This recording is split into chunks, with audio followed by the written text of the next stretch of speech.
Vlad el Empalador, el rey vampiro que inspiró el mito de Drácula. ¿Quién era Vlad Tepes, el hombre detrás de la leyenda del vampiro más famoso de la historia? Para algunos, un héroe, para otros, un monstruo. Vlad el III, conocido como Vlad el Empalador, gobernó con una crueldad que sembró terror en los corazones de sus enemigos y lo inmortalizó como una figura envuelta en sombras. Su brutalidad dio origen al mito de Drácula, pero ¿qué parte de esta historia es realidad y qué parte es ficción? Hoy, en Historias y Misterios TV, te llevaremos al corazón de la historia de Vlad, explorando su vida, sus batallas y cómo se convirtió en el símbolo del vampirismo. Prepárate para un viaje a través de la sangre, la traición y el misterio. Los orígenes de Vlad Tepes. Nuestra historia comienza en la región de Valaquia, en lo que hoy conocemos como Rumania. Vlad nació en 1431, en la ciudad de Sighișoara, en una época marcada por guerras constantes entre el Imperio Otomano y los reinos cristianos de Europa. Era hijo de Vlad el II Dragul, miembro de la Orden del Dragón, una sociedad secreta dedicada a proteger el cristianismo. El nombre Dracul significa dragón, pero también diablo en rumano. Un doble significado que marcaría el destino de su linaje. Vlad heredaría ese título, pero lo transformaría en algo mucho más oscuro, Drácula, que significa hijo del dragón o hijo del diablo. Desde joven, Vlad y su hermano Radu fueron enviados como rehenes al Imperio Otomano.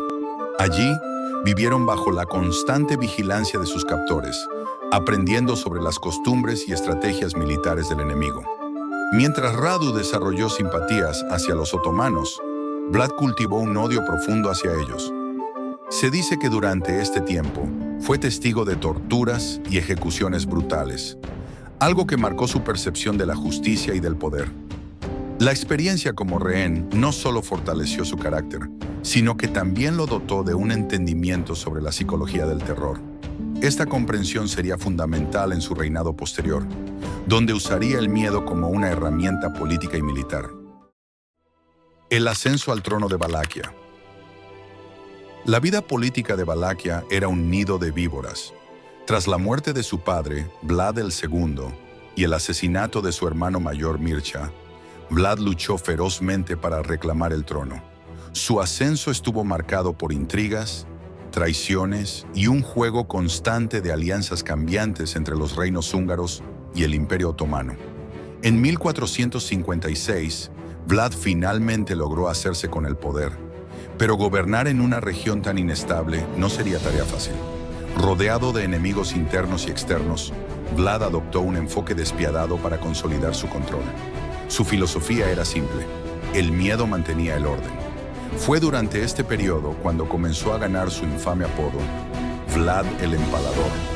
Este nombre, inicialmente usado por sus enemigos para describir su aterradora práctica del empalamiento, se propagó rápidamente gracias a los mercaderes sajones que escribían relatos detallados de sus métodos.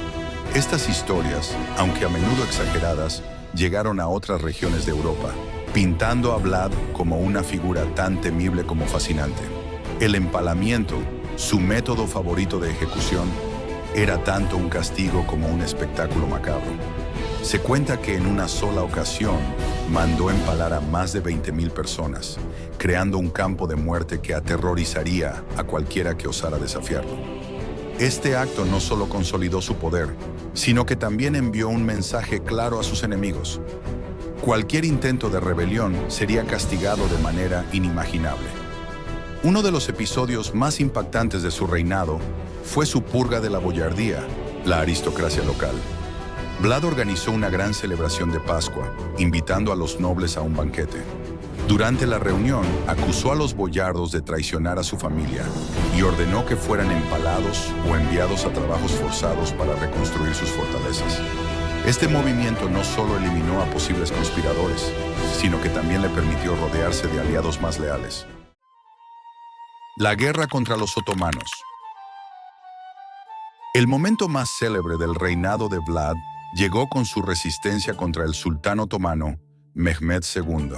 el mismo hombre que había conquistado Constantinopla. Consciente de la amenaza que representaba el Imperio Otomano, Vlad utilizó tácticas de guerrilla y terror para defender su territorio. En 1462, cuando los otomanos invadieron Valaquia con un ejército masivo, Vlad respondió con una estrategia sin precedentes. Ordenó quemar aldeas enteras, envenenar pozos y destruir cultivos para privar al enemigo de suministros. Estas tácticas no solo ralentizaron el avance otomano, sino que también desmoralizaron a sus soldados. El punto culminante de esta campaña fue el infame bosque de estacas en Targoviste. Cuando las tropas otomanas llegaron al lugar, fueron recibidas con una escena escalofriante. Miles de cadáveres empalados formando un macabro paisaje que se extendía hasta donde alcanzaba la vista. Los cronistas de la época relatan que el horror paralizó a los soldados, muchos de los cuales se enfermaron o se negaron a avanzar. Incluso el propio sultán Mehmed II, conocido por su valentía, decidió retirarse momentáneamente para reevaluar su estrategia, demostrando cómo el terror de Vlad trascendió lo físico para desmoralizar completamente al enemigo. Además de sus tácticas militares, Vlad empleó la guerra psicológica. En una carta enviada a sus enemigos, describía detalladamente las torturas que infligía a sus prisioneros, dejando claro que cualquier resistencia sería inútil. Esta combinación de brutalidad y astucia convirtió a Vlad en un adversario formidable y en una figura temida incluso por los imperios más poderosos. El lado humano de Vlad, a pesar de su brutalidad, Vlad no era un simple monstruo. Algunos registros lo describen como un gobernante justo y protector con su propio pueblo. Combatió la corrupción, instauró leyes estrictas y se aseguró de que los más humildes estuvieran protegidos contra los abusos de los poderosos. Una de las historias más conocidas sobre su sentido de justicia es la de la Copa de Oro. Se dice que Vlad dejó una copa ornamentada en la plaza principal de Targoviste, permitiendo que cualquiera pudiera usarla para beber agua. Nadie se atrevió a robarla, pues sabían que el castigo sería inmediato y brutal. Este acto simbolizaba su deseo de instaurar un orden inquebrantable en su reino. Otra anécdota cuenta cómo Vlad recorría su territorio disfrazado de campesino para asegurarse de que sus leyes se cumplieran. En una ocasión, descubrió que un comerciante había sido robado. Vlad no descansó hasta encontrar al ladrón, quien fue ejecutado públicamente, y devolvió al comerciante todo lo que había perdido, demostrando su compromiso con la justicia. La caída de Vlad y su muerte. El poder de Vlad no duró para siempre.